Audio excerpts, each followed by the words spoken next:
તો આગળ વાત કરીએ તો જૂનાગઢ શહેરનો અતિ મહત્વપૂર્ણ પ્રોજેક્ટ સમાન એવા નરસિંહ મહેતા તળાવ બ્યુટિફિકેશનનું કામ સમય અવધિ પૂર્ણ થયા બાદ પણ હજુ પણ અધૂરું છે। ત્યારે તળાવના બ્યુટિફિકેશનનું કામ આખરે ચોમાસા પહેલા પૂર્ણ થશે કે નહીં તે અંગે મહાનગરપાલિકાના standing committee chairman Pallaviben Thackeray આ અંગે જણાવ્યું હતું કે હાલ રજાનો સમય હોવાથી મજૂરો તેમના માદરે વતન ગયા હોવાથી કામગીરી થોડી ધીમી ગતિએ ચાલી રહી છે। ત્યારે નરસિંહ મહેતા તળાવનું કામ વહેલી તકે પૂર્ણ થવાનું જણાવ્યું હતું। જૂનાગઢ મધ્યમાં આવેલ નરસિંહ મહેતા તળાવનું કામ છેલ્લા ઘણા સમયથી ચાલુ હોય હાલ ફેઝ 1ની કામગીરી ચાલુ છે અને આ કામગીરી અંગે ઇન્ડિયા ન્યૂઝ દ્વારા કામના સ્થળ પર રિયાલિટી ચેક કર્યા બાદ મહાનગરપાલિકા કચેરી ખાતે આવેલ સ્ટેન્ડિંગ કમિટીના ચેરમેન પલ્લવીબેન ઠાકર સાથે આ બાબતે વાત કરતા તેમણે જણાવ્યું હતું કે હાલ રજાનો સમય હોય મજૂરો તેમના માદરે વતન ગયા હોય એટલે આ કામગીરી થોડી ધીમી ગતિએ ચાલી રહી છે। આ નરસિંહ મહેતા સરોવરની અંદર એમ્પી થિયેટર સહિતની કામગીરી કરવાની હોય હાલ મજૂરો આવ્યા બાદ પૂરજોશમાં કામગીરી કરવામાં આવશે। નરસિંહ સરોવરનું કામ ચાલી રહ્યું છે। આપણે જોઈએ છીએ કે ફેઝ 1માં જે વોક પાથ છે એ બહુ સરસ થઈ રહ્યો છે, હજી પાછળની બાજુ એ બાકી છે।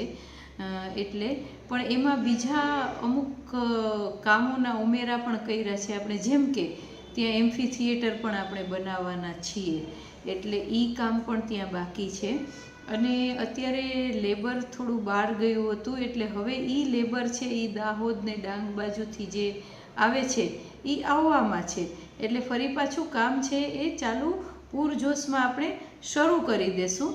પણ મને એવું લાગે છે કે એક વખત ફરી પાછું વરસાદ આવે તો વરસાદના પાણીથી આખું સરોવર ભરાઈ જાય અને એ દરમિયાન આ કામ પૂરું થાય તો જૂન જુલાઈ સુધીમાં મને એવું લાગે છે કે આ નરસિંહ સરોવર છે એ આપણે લોકો માટે ખુલ્લું મૂકી શકીશું।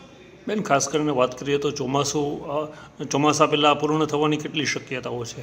ચોમાસા પહેલાં હું નથી કહેતી પૂર્ણ થાય એવું, એટલા માટે કે એમાં બીજું એ ઘણું કામ બાકી છે।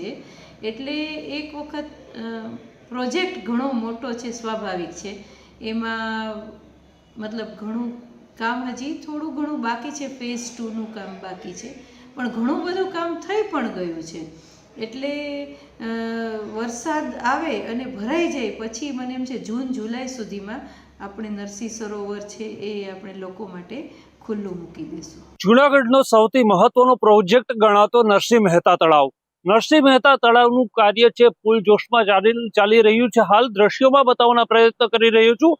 આ તળાવ જે છે તે તળાવનું કામ છેલ્લા ઘણા સમયથી ચાલુ છે, ત્યારે લોકોને એક જ પ્રશ્ન થઈ રહ્યો છે કે આખરે ક્યારે તળાવ થશે। આ બાબતે આજે જ્યારે મહાનગરપાલિકાના પદાધિકારીઓ સાથે વાત કરવામાં આવી તો તેમણે જણાવ્યું હતું કે નરસિંહ મહેતા તળાવની અંદર એમ્પી થિયેટર સહિત બનાવવાની જે કામગીરી છે, જે અન્ય તળાવ કરતાં કંઈક અલગ રીતે કરાવવાની કામ છે, તે મજૂરો ન હોવાને કારણે હાલ પૂર થોડું થંભી ગયું હતું, પરંતુ હાલ મજૂરો આવી જતા પૂરજોશમાં કામગીરી ચાલી રહી છે અને આવનારા દિવસોની અંદર જૂનાગઢની જનતાને એક નવું નજરાણું મળશે।